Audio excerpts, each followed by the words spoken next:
game with style, off-meta gameplay and builds. Hey everybody, welcome to Grimsforge Gaming. Today we're going to be covering our Starkiller 3.0, and Starkiller 3.0 pretty much beats Starkiller 2.0 in every field, from recoveries to damage to mitigations to penetration, you name it, it beats it. And that's just because of where we're at in the game with certain item sets. So let's jump in. We're going to look right at the build here real quick. And also, we have a lot of gameplay footage of this. I'll link it at the end of the build video here, but I did a live stream with Starkiller. And so if you want to see the build and gameplay, I probably did 3, 4, 5 battlegrounds on this build testing it. And it was me actually field testing the build to start, and I was like, man, this is the play right here. This thing is very, very strong. So, okay, let's jump into this thing. We're going to look at it and see what's what. Very first thing to note, we are using the Last Ayleid King, and that's the build. All right, thanks for coming by. If you guys know anything about the Last Ayleid King, the one piece on it, reduced damage taken by 15%, adds 1337 weapon and spell damage, and adds 500 magicka and stamina recovery, but disables all other item set bonuses. Okay, so you're not going to have access to proc sets on this. What will go towards your build is the passives from your armor, your class passives, and then obviously whatever passives or whatever your damage sources are doing on it. Traits also go towards it. So Last Ayleid King, you can see that this is swift. All my jewelry is swift. So right now we're just under 7,000 weapon and spell damage on this, but because we're running swift on all our jewelry, if you were to make the jewelry infused, you would probably be at 7,500 weapon damage, and if you were to make the main hand weapon a sword instead of a maul like I have, or a mace, you would probably get closer to 8k weapon and spell damage. Then when you got Powerful Assault, Spell Power Cure, you name it, all these other outside sources that add weapon and spell damage from people if you're running along with people, continuous, you can hit 9, 10, 11k weapon and spell damage. I'm running a very similar build on Steve Rogers, and in PvE, in dungeons, with a sword and board, he is hitting almost 11k weapon and spell damage with this thing. So it is pretty crazy. Okay, let's look at our armor pieces right here. It doesn't even matter what we're doing except to note how many heavy versus how many medium we have. We've got Impen with healthy enchant, we've got prismatic enchant Impen, and then we've got prismatic enchant with Impen. So that's our heavy pieces right there, 3 heavy, and then we're running 4 medium, and they're all Impen with most of them are prismatic enchants. I probably could change these 2 to prismatic enchants also. Okay, you can see swift, swift, and swift. And then Nirnhoned on our main hand. I do recommend Nirnhoned. You don't need to run sharpened on both. Never run Nirnhoned in your offhand weapon, your secondary weapon. Always run it sharpened or decisive or a different trait. Don't run Nirnhoned. It's a damage loss, okay?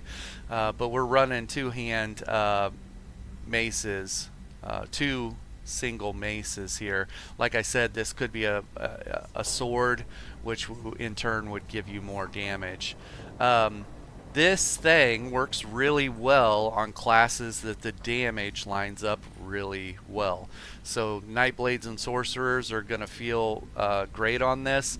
Now if you're trying to run a max mag shield stacking Sorc, this isn't the play for you, because when this item eliminates all of your 2 through 5 piece bonuses of armor, so you're not going to be able to use Crafty Elfique and any of the armor sets that are going to stack the mag to shield stack on it.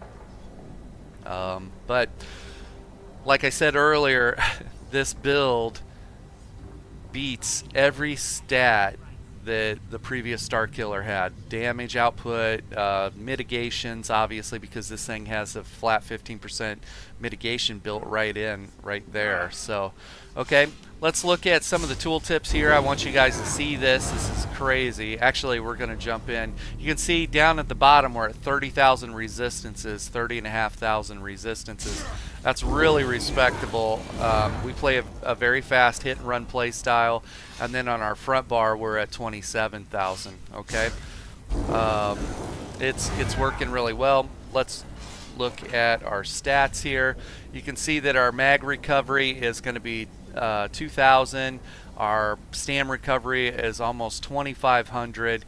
You can see our weapon damage is just under 7k, and that our physical penetration is at 5,300 base, and then we'll put another almost 6k on top of that with our spammable. Crit resistance 2,200. This is nice, and this feels really good. Let's buff up again here. I want to show you the tooltips. Tooltips on this. We've got a 10,000 spammable with an execute component attached to it, and it applies major breach. We've got an 11,000, almost 12,000 crystal frag. However, we're not proccing this crystal frag just all the time. We're not hard casting it, right? We only proc it when it procs, or we only use it when it procs, and it's going to have a 66% bigger tooltip than that. So this puts it at like an 18k tooltip on there. So that means that we're hitting people for, I've seen it hit people for 12k. So pretty crazy. Okay, let's buff up again.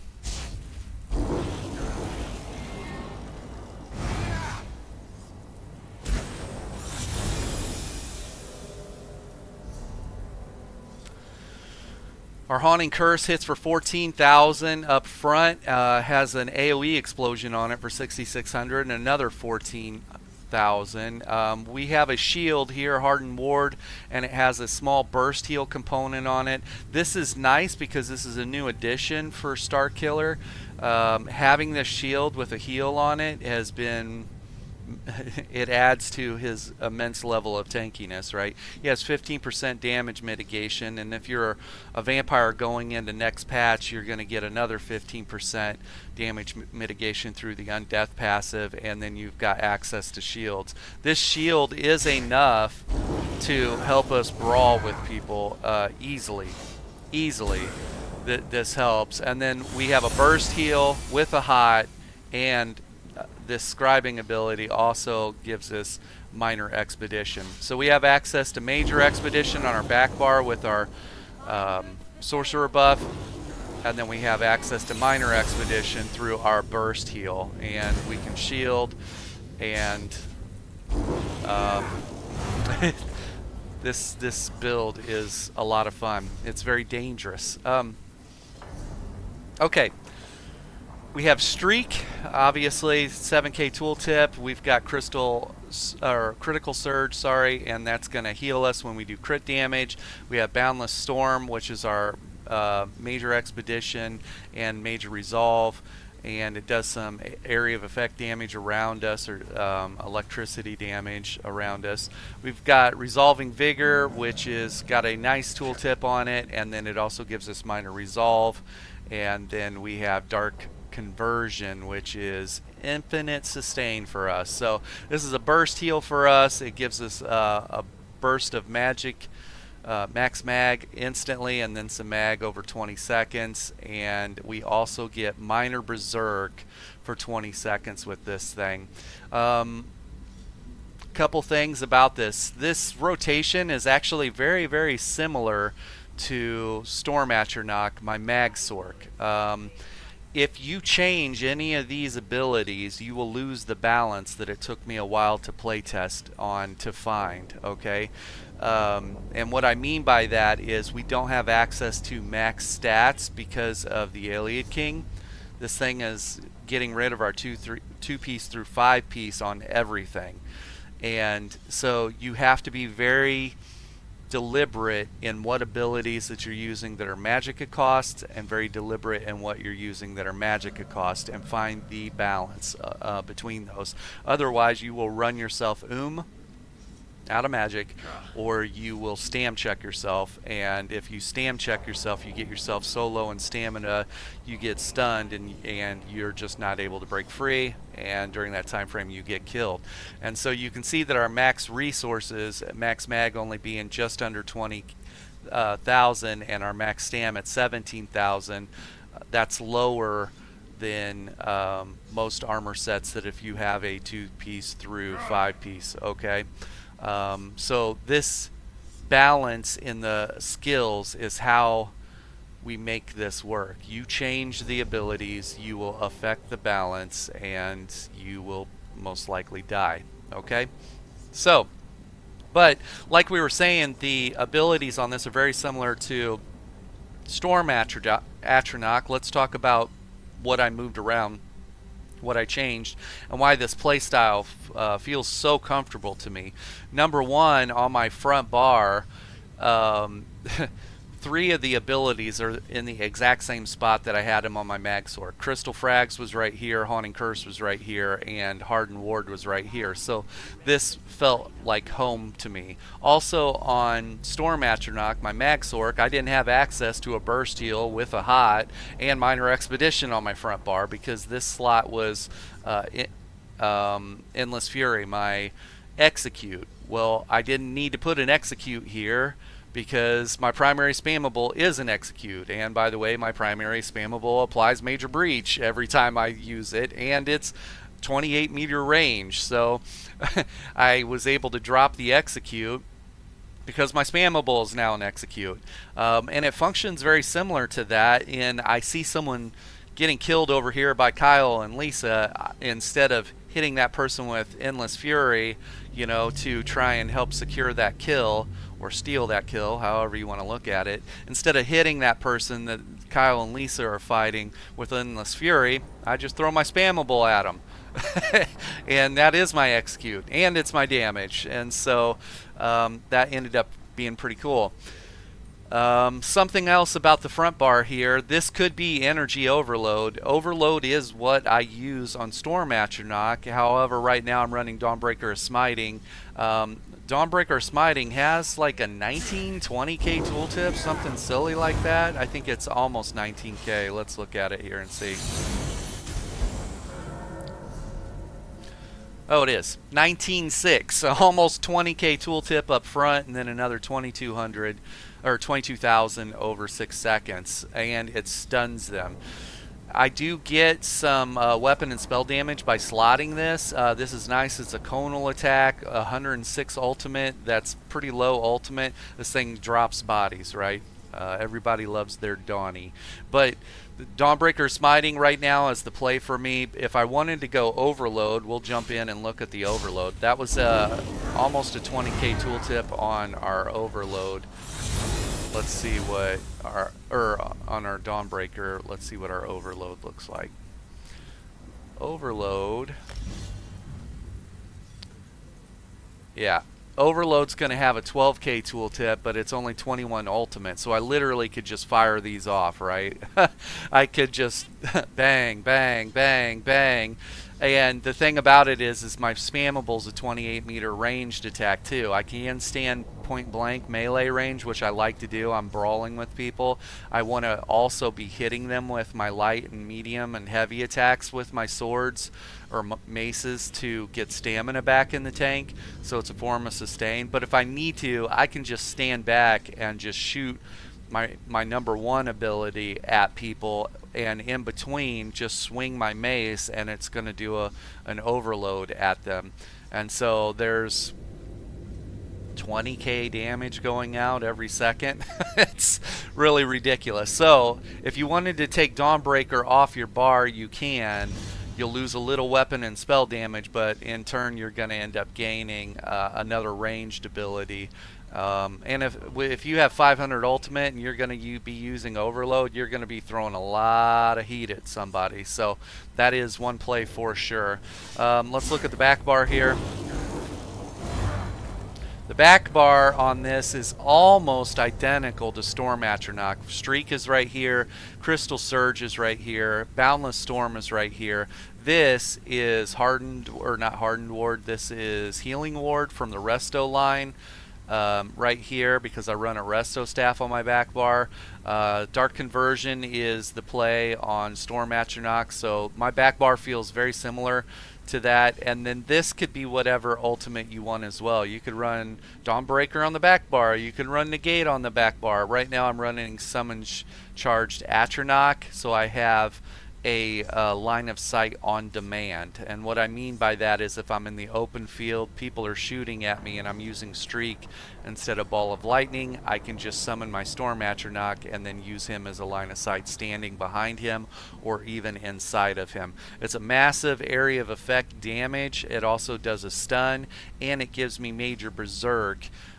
So I have Major and Minor Berserk when this guy is going. And so when you're fighting outnumbered, I found that Summon Charged Atronach's super strong. So if you're not running a Negate, you can run this for more damage. So, but this just felt so natural to me gameplay wise because of how I play Storm Atronach.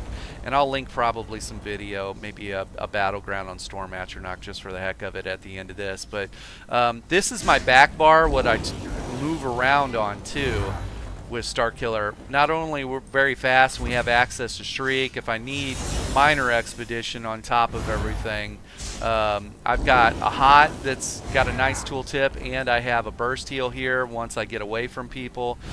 That also converts Stam to Mag. And I've got 30,000, almost 31,000 resistances on this back bar, so it's just been working out really well. So let's jump into the CP. We're going to look at this, and we're done. War Mount, Gifted Rider, Steed's Blessing, Rationer. Use this if you're using the expensive food. Smoked Bear Haunch. Over here we're using Untamed Aggression for 150 weapon and spell damage, Wrathful Strikes for 205 weapon and spell damage, Reaving Blows. When you deal direct damage, you heal for 7% of that. Everything that we do is direct damage outside of the Oblivion damage that's attached to our Execute on our spammable, and then the dot that's attached to the Dawnbreaker after the 20k bomb you drop on them. And Mastered Arms, increase your damage done with direct damage attacks. Okay, there is very sneaky like some extra 100 weapon and spell damage there and there. I recommend you get both of those as well. Over here we're using Rejuvenation, we're using Fortified, we're using Boundless Vitality. Make sure you get this too, so there's a lot of extra max health mixed in there, and we're running Celerity. Increase our movement speed by 10% at all times. That's that. Let's jump into this here. You can see we are a Nord. I think Nord is the play for a lot of things for me, especially things that are brawly, and we're going to be up in the mix taking a lot of damage. Nords have a passive that gives them ult gen as they take damage. They also have built-in mitigations through their class passive, so you can't go wrong with through the racials. So the rugged passive, that's 2600 extra physical and spell resistance right there.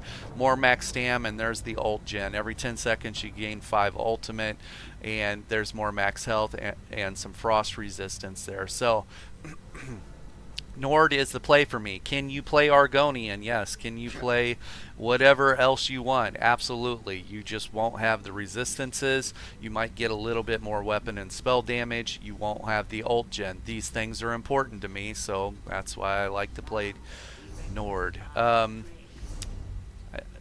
using the Warrior Mundus, and we are using Smoked Bear Haunch for help with our recoveries because we are very low on max stats.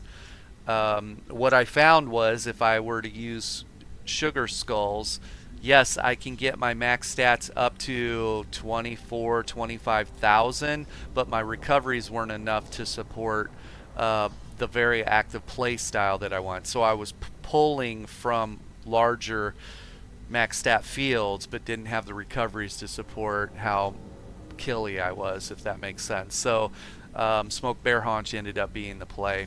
So if you end up needing more mag recovery, switch out the Warrior to something else. If you want more pen, switch it out. I haven't noticed that to be a problem whatsoever.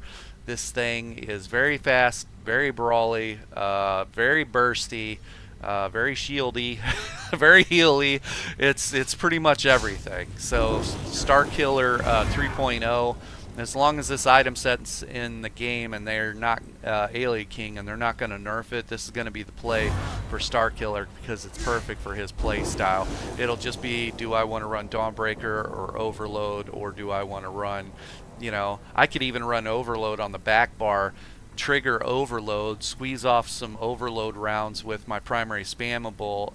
Like if I've got 500, I could take out a whole bunch of people, just overload, and just before I hit below the threshold where I lose my Dawnbreaker, drop a Dawnbreaker on them too. So there's a whole bunch of crazy plays that you can make with this. This thing is also perfect for PvE because in PvE world you get all the outside buffs, or you get the, like if you were to jump on a parse, you know, one of the trial dummies or whatever, you'll see the real power of this, and that's when you're going to see the 11, 10, and 11k weapon and spell damage and the crazy tooltips and stuff like that. So this is fun. Can you take this into Infinite Archive? Absolutely. Can I take this into vet dungeons and destroy them? Yes, I can. If the mechanics don't require 2 players, like, it's no problem on this thing. So that's it though, Starkiller 3.0. Check the gameplay footage when I was legit testing it. You know, I wasn't even sure how we were going to do with it, and it just exceeded all my expectations. One last thing too, if you're still here, this is bonus for you because everyone else left. Soul Gems. Your primary spammable uses Soul Gems for its execute. I legit went through 8 stacks of these during my testing period, doing my dailies for the guilds, Mages Guild, Fighter Guild, and whatnot, to try and get the proper affixes for this setup, right? Because this ability, that second one, consumes a soul gem to add the execute component. I needed to track down that, which is called Anchorite's Cruelty. And so it took me a while to get that, and then also notice that the first part is physical damage.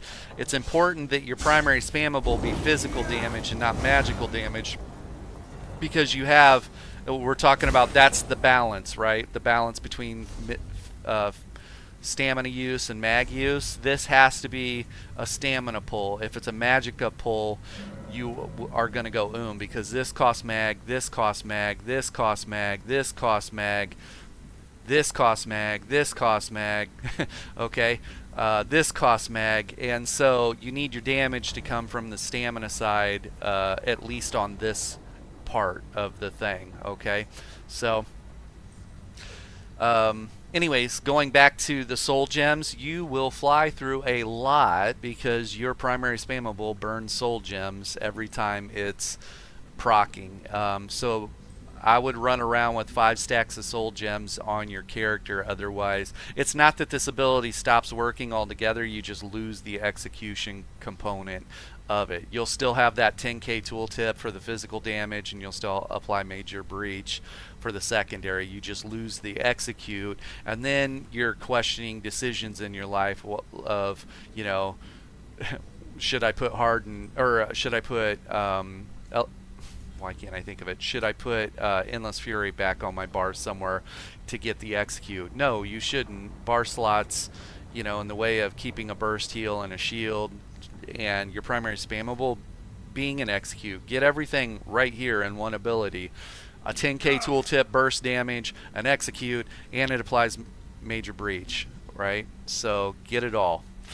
So that's it, Starkiller 3.0. Enjoy the Battleground gameplay that I link for the live stream at the end of this, and I'll link just a video of Storm Atronach in a Battleground. That build that Storm Atronach's using is going to be probably the same build going into next patch for Sorcerer, because there's not a whole lot of changes. So, alright, have fun, be safe out there, bye!